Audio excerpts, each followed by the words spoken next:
Bonjour à tous, aujourd'hui on se retrouve pour une petite vidéo tentative de réparation d'un broyeur électrique de branche. Donc ici c'est un broyeur de la marque Stihl et le modèle c'est un GE140L. Donc le principe de fonctionnement, ici on a un bouton sur lequel on peut commuter donc, la marche avant donc, pour avaler les branches. On bascule et le broyeur il est censé tourner, et une petite marche arrière pour débourrer quand les branches sont bourrées dans le trou d'avalé. On tourne dans l'autre sens et ça débourre. Alors du coup ce broyeur il a un petit souci, on va le brancher. Une fois branché le broyeur, on est censé enclencher et à l'intérieur le couteau est censé se mettre en route, et là zéro action, rien du tout.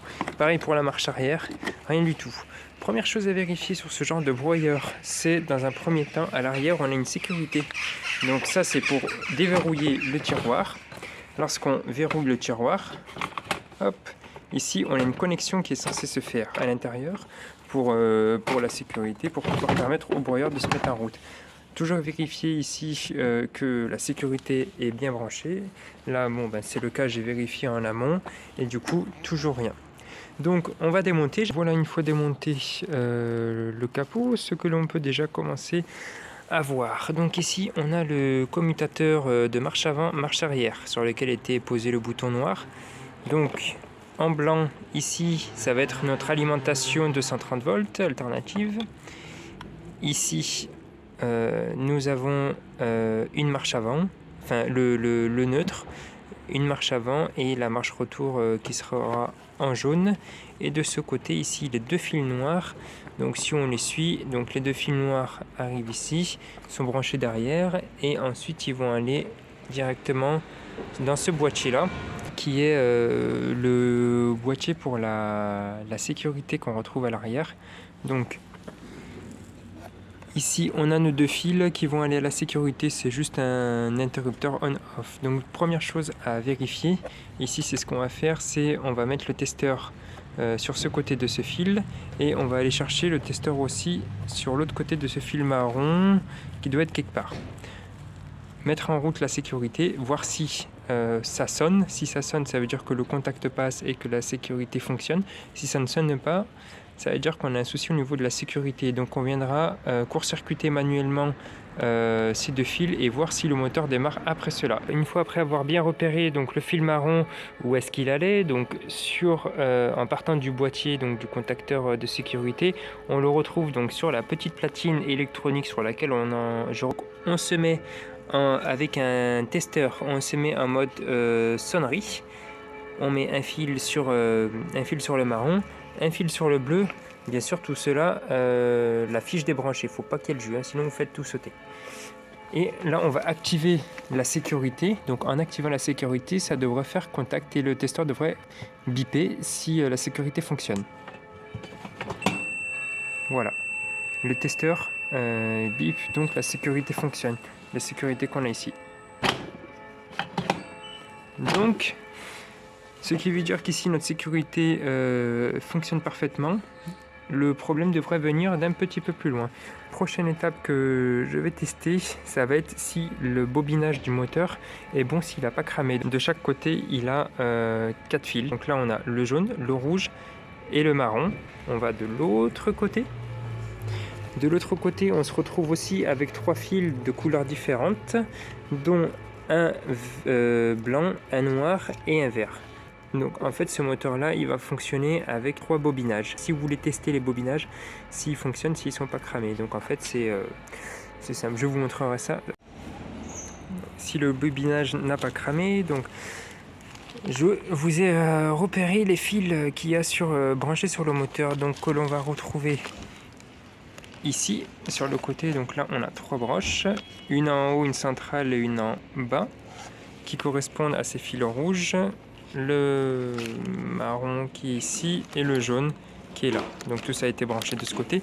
De l'autre côté, on a aussi 3 fils d'une couleur différente. On a du blanc, du vert et du noir. Vous repérez quand même les fils au cas où si sur votre broyeur c'est différent. Voilà ce qu'on a. Donc le moteur de face. On aura le jaune en haut, le marron au milieu, le rouge en bas. Et du côté droit, le blanc en haut, le vert au milieu et le noir en bas. Vous débranchez vos fils de chaque côté. Vous allez prendre votre testeur en mode bip, sonnerie de continuité. Vous allez vous brancher sur le côté gauche, donc sur la borne d'en haut. Il y a un bobinage à l'intérieur qui va ressortir de l'autre côté sur le bobinage du haut. Vous mettez votre testeur, vous devez entendre bip. Si ça bip, c'est que le bobinage est bon. Si ça bip pas, c'est qu'il est cramé. Et vous faites la même chose donc sur celui du milieu, avec pareil de l'autre côté la broche du milieu, et sur celui du bas, la broche d'en bas. Connecté avec la broche d'en bas du côté droit. Vous testez les 3 bobinages. Si vos 3 bobinages bip, ça veut dire que votre moteur, fonctionne, que le bobinage est bon. À vérifier, donc essayez aussi de croiser les fils pour tester les autres bobinages. Donc vous restez sur la borne d'en haut et du côté droit, vous allez vous mettre sur les 2 autres fils pour voir s'il y a une sonnerie ou pas. Il n'est pas censé y avoir de sonnerie, juste les 2 d'en haut. Il y a une sonnerie, les 2 du milieu on a une sonnerie, les 2 d'en bas on a une sonnerie. Je pense que nous risquons d'avoir un petit problème plutôt sur la carte électronique. On va essayer de récapituler un petit peu son fonctionnement et on va voir si on peut aussi éventuellement la supprimer et se brancher en direct. Et bonjour à tous, on reprend la suite des réparations du broyeur après quelques jours de pause. Là où nous nous étions arrêtés sur le broyeur, si je me souviens bien, on avait enlevé tout ce qui était la platine électronique de régulation.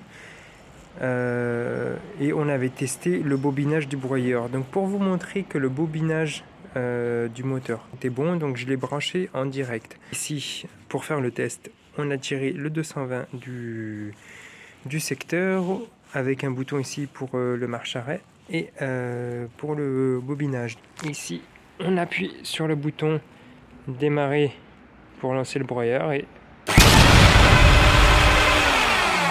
voilà, on voit que le broyeur, le moteur fonctionne parfaitement.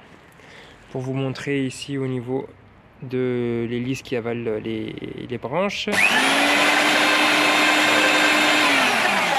on se rend compte en fait que déjà la partie sécurité fonctionne, que le moteur du broyeur fonctionne et toute la partie mécanique fonctionne. Donc vraiment le problème que nous avons se trouve sur la platine électronique. Alors nous revoici pour la suite de la vidéo. À cette étape-ci, du coup, la carte a été réparée. En arrière, j'ai un petit peu diagnostiqué, cherché la panne. C'était pas forcément évident tout de suite. J'ai pu réparer la carte. Le problème qu'on avait sur cette carte, on a une diode qui laisse passer le courant dans un sens et pas dans l'autre. Et là, on avait une diode Schottky. Cette diode Schottky, elle est censée laisser passer jusqu'à un certain seuil et dépasser ce seuil-là. Le courant passe. Hop. Voilà, c'est celle-là qui est en cause. Elle était censée laisser passer le courant jusqu'à une dizaine de volts, enfin bloquer le courant jusqu'à une dizaine de volts, puis laisser passer le surplus en la remplaçant. Donc ça c'est une diode que j'ai récupérée sur une carte, donc c'est un composant que j'ai récupéré, donc même pas eu besoin de payer. Ici, en remettant le jus, on avait bien notre tension qui sortait à la sortie de la diode, donc ici on est en alternatif, et dès qu'on sort de la diode vient lisser la tension. On se retrouve en 10 volts continu. Donc continu, on alimente ce condensateur qui vient alimenter, faire marcher ce régulateur, et ce régulateur là vient donner ensuite du 5 volts qui va être stocké dans ce condensateur pour alimenter notre ami là, ce régulateur. Donc grosso modo, vraiment le gros problème de cette carte, c'était cette petite diode Schottky qu'on a remplacée. Donc voilà, on va remonter tout ça, le broyeur, et on va tester tout ça. Donc bon, c'est parti pour un petit test. Donc j'ai rebranché rapidement les fils comme ils étaient à la base. J'ai pas refixé pour l'instant. Voilà, je voulais faire un test avant de tout refixer s'il fallait redémonter pour continuer à chercher la panne. Donc là, l'alimentation est branchée. Je vais tester le bouton, le tourner. C'est parti. Et ça fonctionne. Parfait, ça fonctionne. La marche arrière, j'ai pas testé la marche arrière. Qu'est-ce que ça dit la marche arrière? Marche arrière nickel. Marche avant nickel. Donc voilà, le problème c'était simplement cette petite diode. Vous voyez, regardez par rapport à mon doigt tout petit. Parfait. Et bien écoutez, je vais en profiter pour mettre un gros coup de nettoyage dans le broyeur. Je vais remonter tout ça et puis on est bon.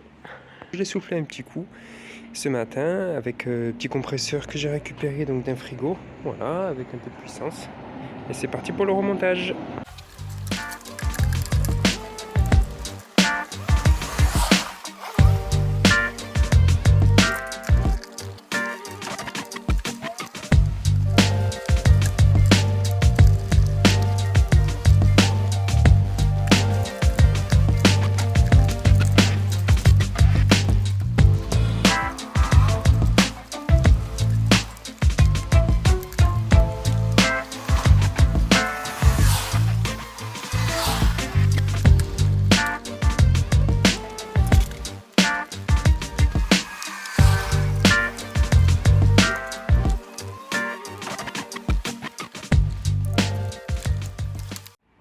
Ça peut toujours être intéressant de refaire un petit test en cours de remontage pour être sûr de ne pas avoir oublié de brancher un fil ou quoi que ce soit.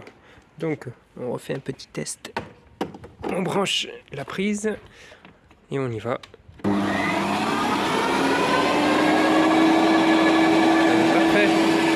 La marche arrière.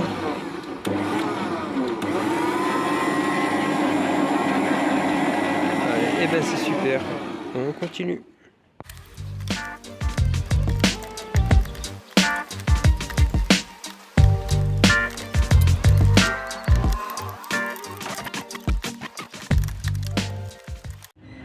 Bon ben voilà, ça y est, la bestiole est remontée. On refait un dernier petit test de sécurité. On branche. Ah! Eh ben il démarre plus. Ah! J'ai oublié de mettre la sécurité, je crois. Voilà, comme quoi des fois ça peut être tout bête. Simplement juste bien repasser à mettre la sécurité. Et là, voilà. Et bien c'est parti. Marche retour. Et marche avant. Donc voilà, comme quoi ça pouvait pas être grand chose, hein, une réparation qui aurait coûté plusieurs centaines d'euros. Ça a été simplement un petit composant électronique qui n'a rien coûté. En fait, ça a été de la récupération. Donc un petit broyeur réparé gratuitement, juste avec un petit peu de temps, d'huile de coude et de la jugeote. À bientôt.